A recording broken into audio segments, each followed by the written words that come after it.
The unexpected encounter.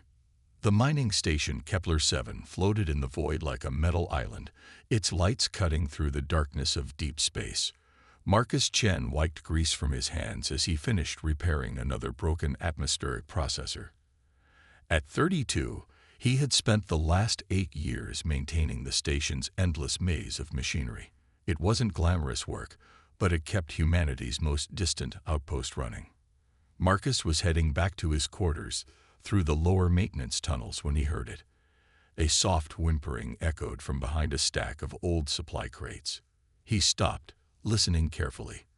The sound came again, weak and desperate. "Hello," Marcus called out, his voice echoing in the narrow corridor. "Is someone there?" He pushed aside the heavy crates and found her. A small alien girl, no more than 7 or 8 years old in human terms, huddled in the shadows. Her skin was pale silver, almost translucent, with tiny lights flickering beneath the surface like stars. Her large eyes were a deep violet color, filled with fear and exhaustion. Marcus had seen aliens before. The station occasionally received visits from trade ships of various species, but this child was different. She wore no uniform, carried no identification, and looked like she hadn't eaten in days. "Hey there," Marcus said softly, crouching down to her level. "Are you hurt?" The girl flinched away from him, pressing herself deeper into the corner. She said nothing, but Marcus could see her thin frame shaking.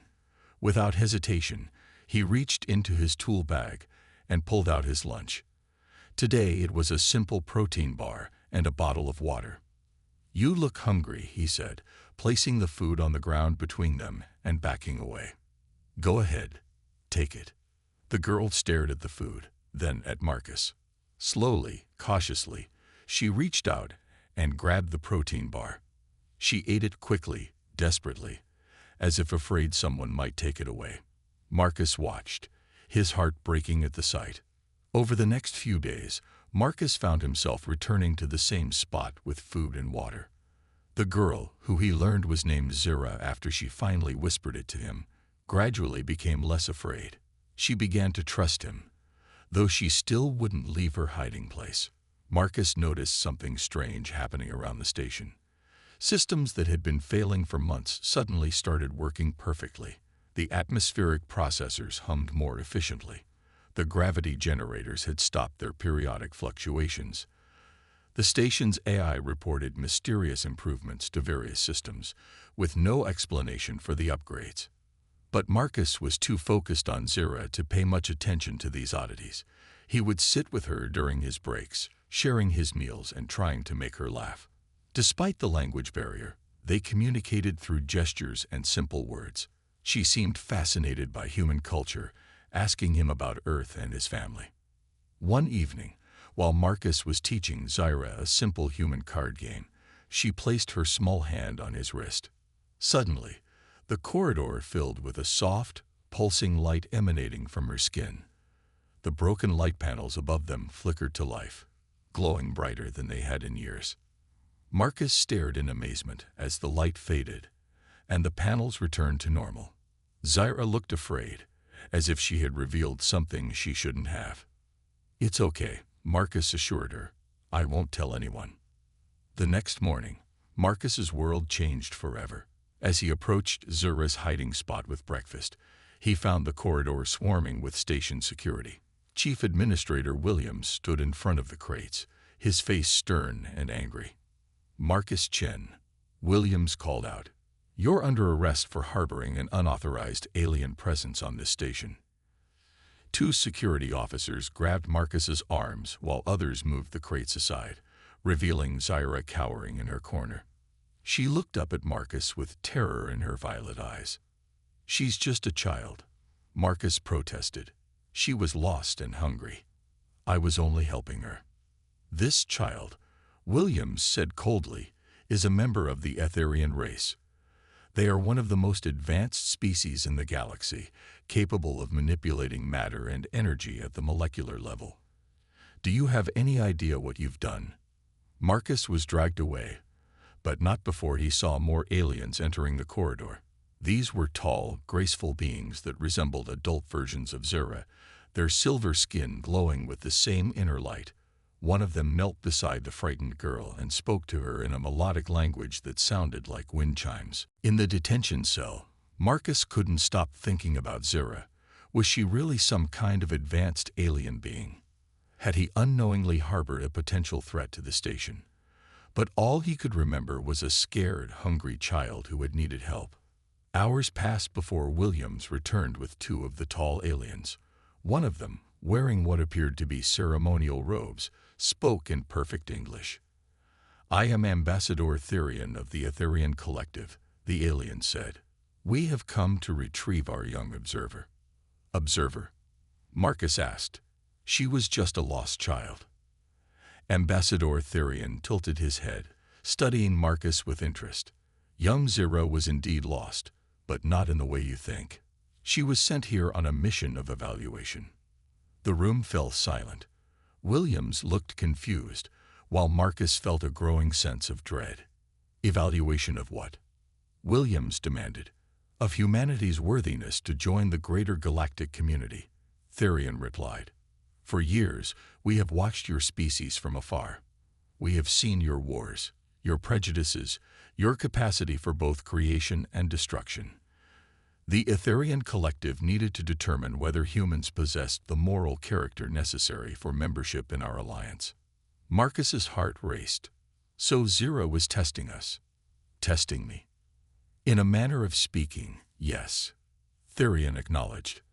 Though she did not know the true nature of her mission, we gave her false memories of being abandoned, then placed her in situations where she would encounter different humans. Her experiences would help us judge your species. "And what was your conclusion?" Williams asked, his voice tight with anxiety. Therian was quiet for a long moment. Zira encountered 17 different humans during her time on this station. 16 of them ignored her, walked past her, or actively avoided contact with what they perceived as a strange alien child. Marcus felt sick. He thought about all the times he had seen maintenance workers or other staff members in the lower levels. Had they seen Zira and simply looked the other way? One human, Therian continued, saw a hungry child and chose to help, regardless of her species or origin. This human sacrificed his own meals, risked his career, and showed genuine compassion to a being he owed nothing to. The ambassador turned his piercing gaze to Marcus. "Your kindness to Zira has changed the fate of your entire species, Marcus Chen." The weight of those words settled over the room like a heavy blanket. Marcus had acted out of simple human decency, never imagining the consequences would reach so far. "Zira's report will recommend that humanity be admitted to the Galactic Alliance," Therian announced. "We believe that any species capable of producing individuals like Marcus Chen has the potential for growth and positive contribution to our community." Williams slumped in his chair, overwhelmed by the revelation. All of this because he fed a hungry child. Sometimes, Therian said with what might have been a smile, the smallest acts of kindness have the greatest impact. The truth unveiled. The revelation of Zira's true identity sent shockwaves through Kepler-7 station. Within hours, the news had reached Earth, and emergency sessions were being held in every government building across human space. Marcus found himself at the center of a political and diplomatic storm that he never could have imagined. Ambassador Therian had requested that Marcus remain on the station for the duration of the Etherian delegation's visit. Over the following days, Marcus learned more about Zira's people and the incredible test he had unknowingly passed. The Etherians were beings of pure energy who had learned to manipulate matter to create physical forms. They were thousands of years old as a civilization and had helped guide dozens of species into the galactic community. Their tests were legendary among the stars, though few knew the exact nature of how they evaluated potential new members. Zira, it turned out, was not actually a child but a young adult by Etherian standards.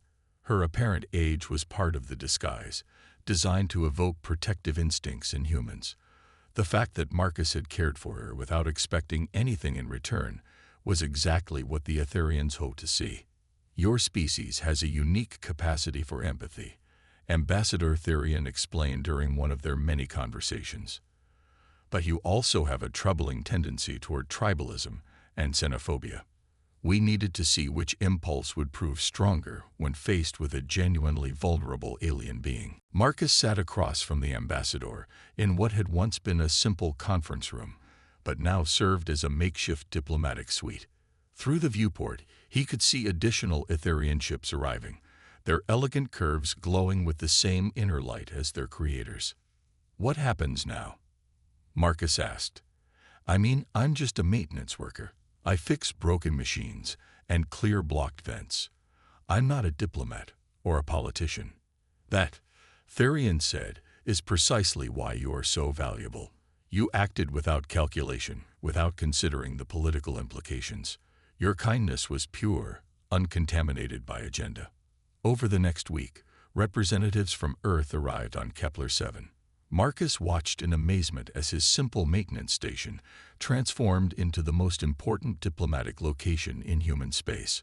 Officials in expensive suits spoke in hushed tones about trade agreements, technology transfers, and cultural exchanges. But Marcus only cared about one thing. He had asked repeatedly to see Zyra, but had been told she was in seclusion, recovering from her mission.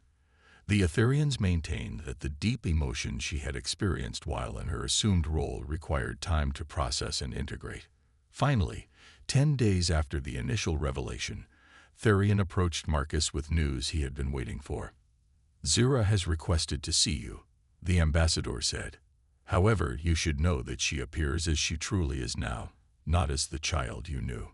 Marcus followed Therian through corridors that had been elegantly modified by Etherian technology. The walls seemed to pulse with gentle light, and the air itself felt charged with energy.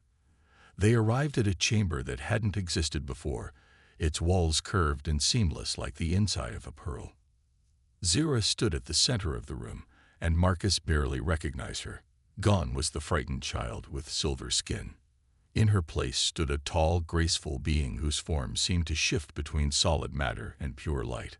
Her violet eyes remained the same, though, and they lit up when she saw him.